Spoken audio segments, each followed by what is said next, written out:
Siamo qua a Messina con Max Di Dio che ci parlerà del MUOS e dei radar che hanno impiantato a Niscemi in questa ex sughereta che si chiama Contrada Ulmo. Sì, salve a tutti,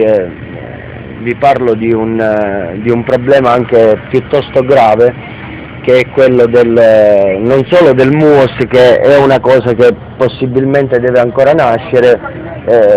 anche se già in molte parti del mondo sarebbe già pronto ad essere utilizzato, ma grazie al lavoro che si è svolto presso il presidio permanente di Niscemi sito in Contrada Ulmo,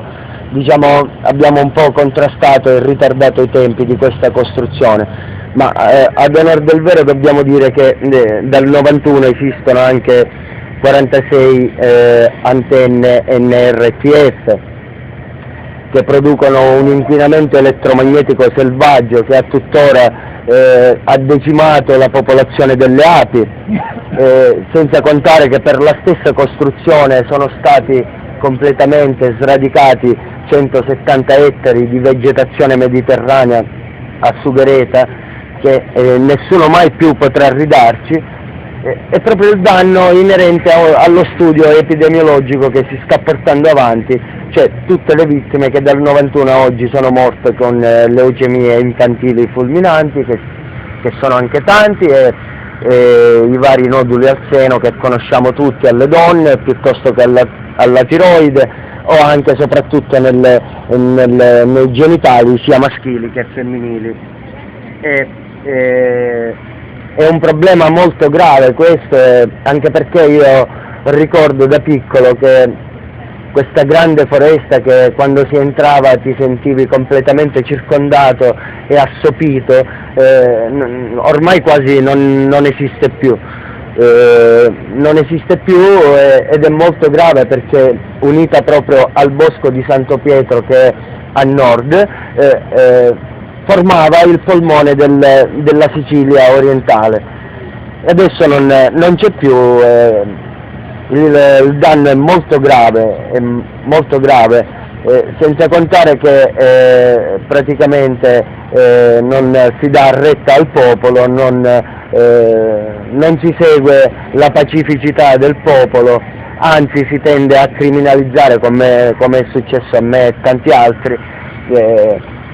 prendendoci proprio per criminali, anche se, ripetiamo, noi facciamo solo resistenza passiva, quindi non adottiamo nessuna tecnica violenta. Ad onor del vero dobbiamo dire sempre che ci sono stati arrestati, sequestri di macchine, patenti tolte, super multe, quanto di più peggio c'è di proprio in termini repressivi. Ma poi oltre a questo Niscemi sono anche purtroppo tante altre realtà, quale l'urbanistica ormai ridotto agli sgoccioli,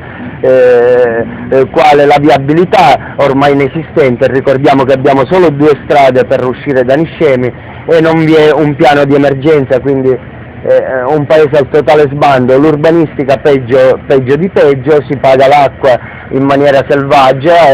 i servizi non esistono,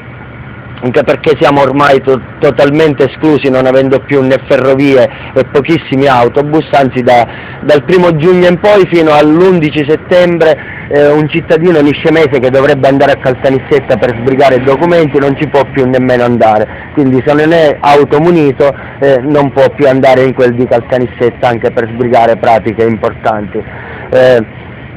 Volevo concludere dicendo che in ogni caso la Sicilia non è solo MUOS, sono tanti no che ci debbono unire e ci debbono far ritornare agli albori che esistevano una volta la nostra terra, perché la nostra terra era veramente la culla dell'umanità, dove è nato tutto, e adesso purtroppo, dati Istat alla mano, è la regione più inquinata d'Europa, e quindi è addirittura chiamato il triangolo della morte la Sicilia, immaginate, quindi è un problema molto grave. Grazie. Grazie a te, Max.